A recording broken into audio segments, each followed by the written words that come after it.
10月22号，菲律宾不顾中方一再劝阻和警告，执意派出2艘运输船和2艘海警船，擅自闯入中国南沙群岛仁爱礁临近海域，首次蓄意碰撞中国船只，制造事端。中国海警局、外交部等第一时间发布消息，对有关事件经过进行了说明和澄清。但当天，美国国务院竟发表声明，无端指责中方的正当合法维权执法行动。对此，中国外交部发言人毛宁在23号例行记者会上予以坚决驳斥。我们注意到，近日美国再次试图以拉偏架的方式介入南海问题，在仁爱礁事件上为菲律宾背书。在今天的外交部记者会上，发言人有针对性地指出，菲律宾在仁爱礁的侵权挑衅和美国的怂恿支持分不开，美方应当正视仁爱礁问题是中菲之间的双边问题，与美国无关。毛宁表示，美国国务院罔顾事实，无端攻击指责中方在中国南沙群岛仁爱礁的正当合法维权执法行动，为菲律宾侵权挑衅行为站台背书，用心十分险恶。中方对此强烈不满和坚决反对。毛宁重申，仁爱礁历来就是中国领土，中国对包括仁爱礁在内的南沙群岛及其附近海域拥有无可争辩的主权。菲律宾在仁爱礁的侵权挑衅与美国的怂恿支持是分不开的。仁爱礁问题是中国和菲律宾之间的双边问题，与美国无关。美国为实现自身地缘政治私利，怂恿支持配合菲律宾在仁爱礁侵权挑衅，严重违反国际法和国际关系基本准则，严重损害中方的主权和权益，严重危害地区和平稳定。地区国家对此看得十分清楚。中国维护自身合法权利的决心和意志是坚定的，美方的图谋注定不可能得逞。22号下午，中国海警局新闻发言人发表谈话称，菲律宾当天不顾中方一再劝阻和警告，执意派出2艘运输船和2艘海警船，擅自闯入中国南沙群岛仁爱礁附近海域，企图向非法坐滩军舰运送违规建筑物资。中国海警船在多次喊话警告无效的情况下，依法对非搭载违规建材的船只采取管制措施，对菲方运送食品等必要生活物资做出了临时性特殊安排，现场操作合理合法、专业规范。期间，菲方船只无视中方严正警告，以不安全方式危险接近我方船只，导致发生擦碰，责任完全在菲方。此前，中国海警局的微信公众号分别在早上6点11分和上午11时47分发布2条消息，介绍事件经过，并公布了中方舰船依法依规拦阻管控菲方侵权挑衅船只，以及菲方船只以危险方式接近中方船只导致擦碰的2条短视频。6时14分，菲尤纳扎5月2号游艇在我事先提醒告知的情况下，又无视我多次明确警告，以不专业危险方式故意穿越我正常执法航行的海警5203舰舰首，导致轻微擦碰。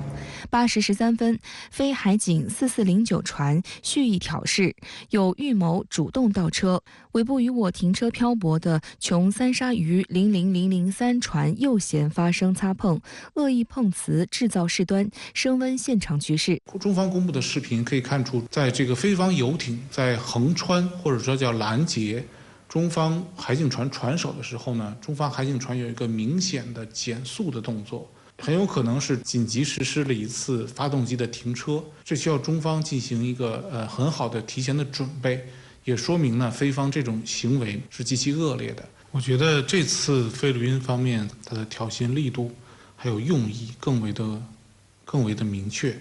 恶意呢也更加的深。用通俗的话来讲，就是在碰瓷制造事端，这种用意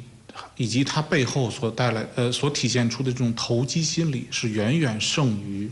之前几次双方在仁爱礁海域，也就是相同海域双方发生的这种摩擦行为。外界注意到，菲律宾方面当天也公布了这2起擦碰事件，但菲方倒打一耙，妄称是中方船只危险拦截，碰撞菲方船只。有学者指出，按照国际海上避碰规则，当2艘舰艇交叉相遇的时候，菲方船只是让路船，中方海警船则是直航船只。菲方船只必须采取有效措施来避让中方船只，避免碰撞危险发生。但从中国海警公布的视频中可以明确看出，菲方游艇没有采取减速、转向或其他有效方式来避让，故意导致了碰撞事故的发生。而第二次事故是菲方海警船故意冲撞我渔船，因此这明显是菲律宾方面又一起在南海蓄意挑衅性事件。两次碰撞事故的责任完全在菲方。菲方呢，通过这种行为呢，继续把自己打扮成一种受害者，进一步呢来炒作中国威胁。而且菲方呢，也通过现场录制视频的方式，用一种很成熟的手法来第一时间的造谣抹黑中国。可以看出呢，菲方打算通过定期化的来运补仁爱礁这种方式，持续的制造现地紧张的这种局面。今后呢，也会用类似的方式继续的进行挑衅。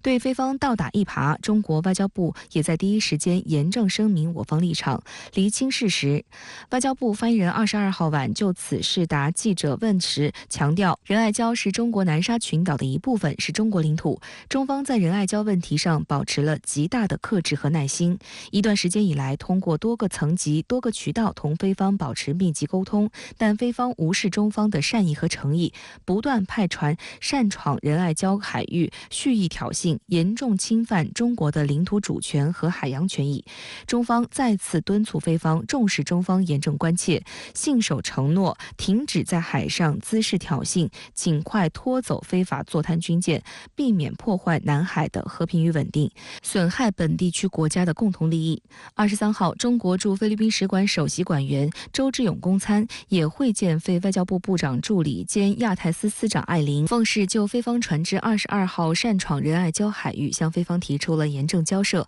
表达强烈不满和坚决反对。第一个方面呢，就是中方对菲方这一次恶意的碰瓷制造事端表现出了极大的舆论上的反制力度，